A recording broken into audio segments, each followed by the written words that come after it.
Right, okay. Testing.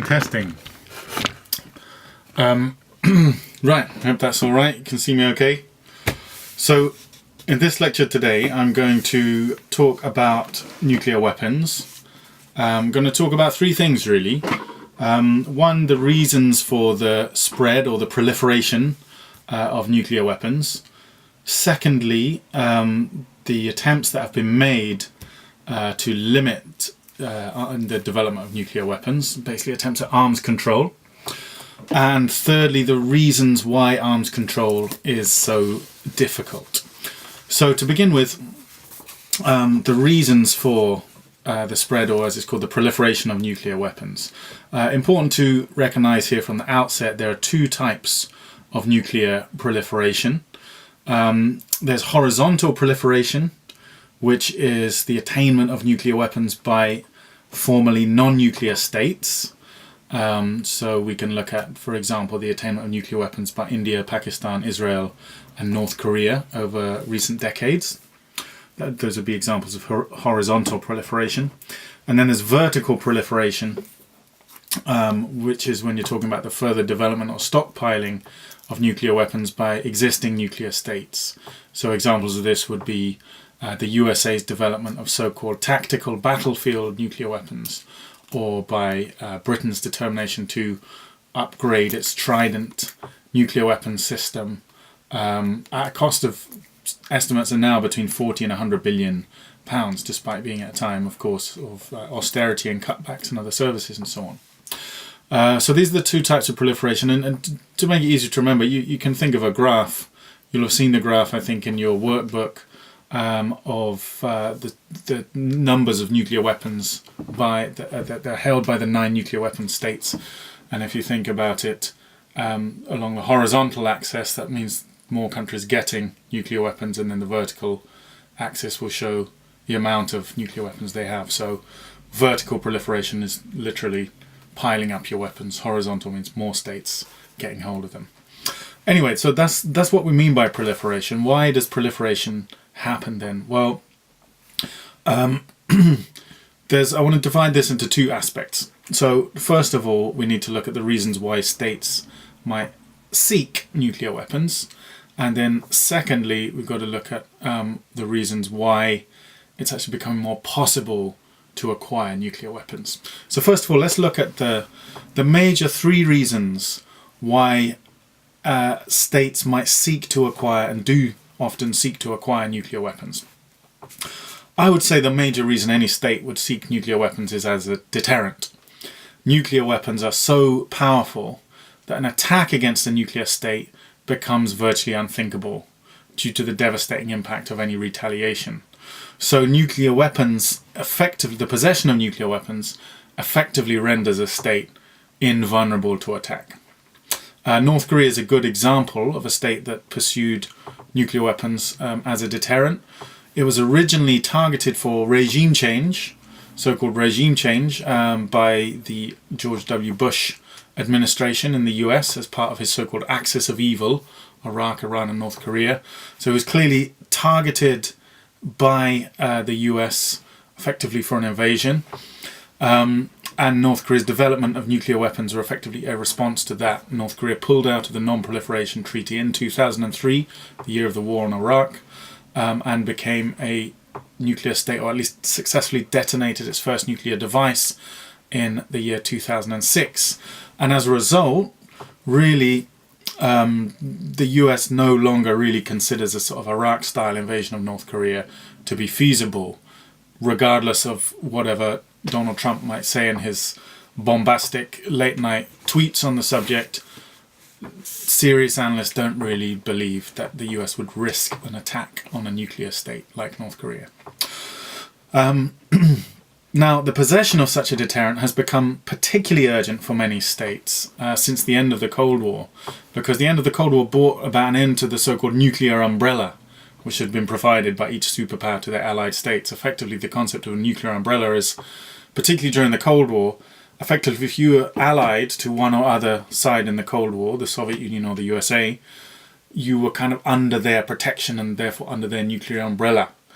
But the end of the Cold War brought an end to this kind of solid alliance system. So a lot of states that might have felt under the protection of one of those two states now felt perhaps that they needed some protection of their own. They couldn't rely on their superpower patron to shield them from an attack, so perhaps they'd better develop nuclear weapons of their own. This was demonstrated very powerfully by the US-UK bombardment of Iraq in 1991. This attack would have been unthinkable whilst Iraq had the USSR as a powerful ally. So really the devastation of Iraq in 91 was interpreted by many other states as, okay, we could be on our own now, we might need to develop our own defences more thoroughly. Okay, so that's the first reason, it's a deterrent. Second reason, it's not so much as a different reason really, but this concept of the security dilemma. And this is based on the idea that international politics is inherently characterized by fear, suspicion, and mistrust. The security dilemma refers to the dilemma that states can never be certain whether military developments in other countries have defensive or offensive intent. In other words, if another state is building up its military capacity, you're never quite sure if they're building it up to just for their own defensive purposes or because they're actually planning an attack on your own state. And this mistrust can lead to reciprocal build-ups of arms, ultimately leading to what we call an arms race, even if neither side actually wants that.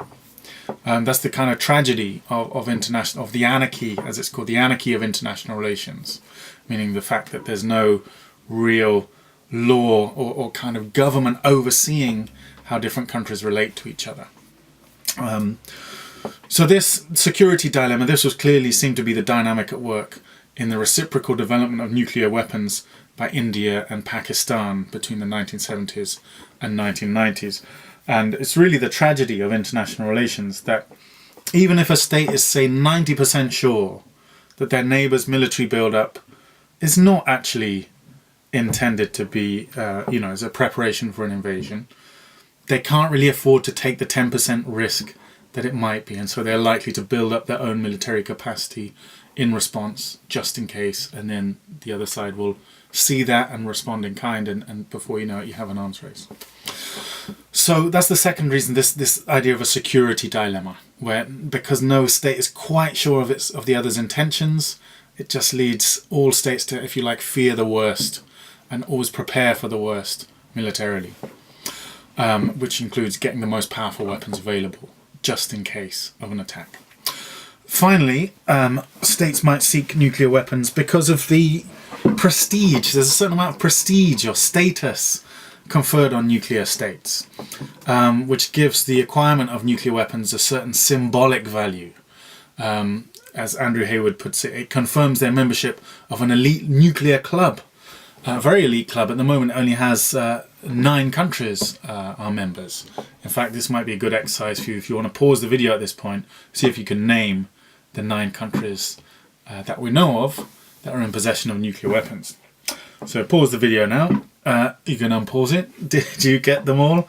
So you've got 5 are the permanent 5 members of the UN Security Council. That's the US, the UK, France, Russia and China.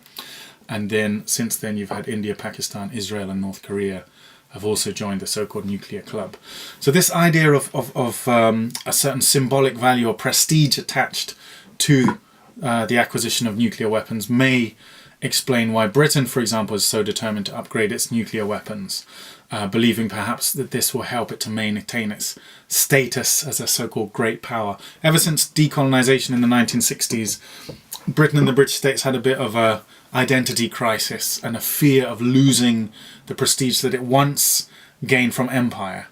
And there's perhaps an idea that if it has still top-of-the-range nuclear weapons, that will maintain its prestigious position in world politics, helping to perhaps to preserve its permanent seat on the UN Security Council, for example.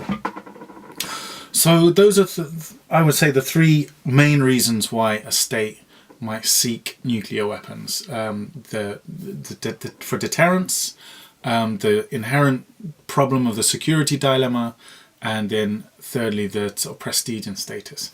But there are also, as well as the reasons why a state might want nuclear weapons, they're also more able to acquire them today for two main reasons.